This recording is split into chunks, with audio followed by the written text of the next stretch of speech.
приятели!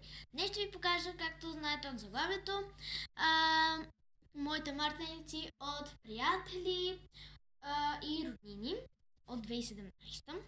Първата е от мама и от тата на емоджита. Ето така. Следващата е от чичо ми и е такава. Така. Другата е от Леля ми. Аз имам 3 от Леля. Ето, с сърчице и цвете. Другата пак е от Леля ми, нормална. Другата също. Тя е на цветенца, шарена. И другите вече почват от приятелите. После пак ще показвам малко от... Първата е от на моя приятелка Мони. Тя е на цветенце жълто. Другата е от моята треньорка по хамба. Пеперутка.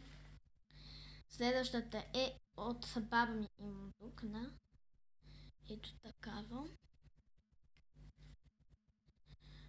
Другата се е заплела тук на баба ми. Тя е с еднорог. Унче такова. Ето.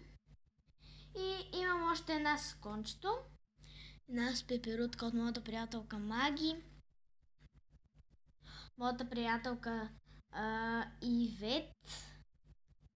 Имам на човече. Може хубаво да се види. Ето го. И другата е от моята приятелка Теси с звездичка. Тук също откривам на баба. Една с бела. От моята класна зайче. Тук от Леля ми Мартина. Тук има такива топченца. Нормална си мартеница. Пак имам със звездичка, не знам от кой тя беше. От моята приятелка Рали всъщност беше, да. Тази от моята приятелка Ема.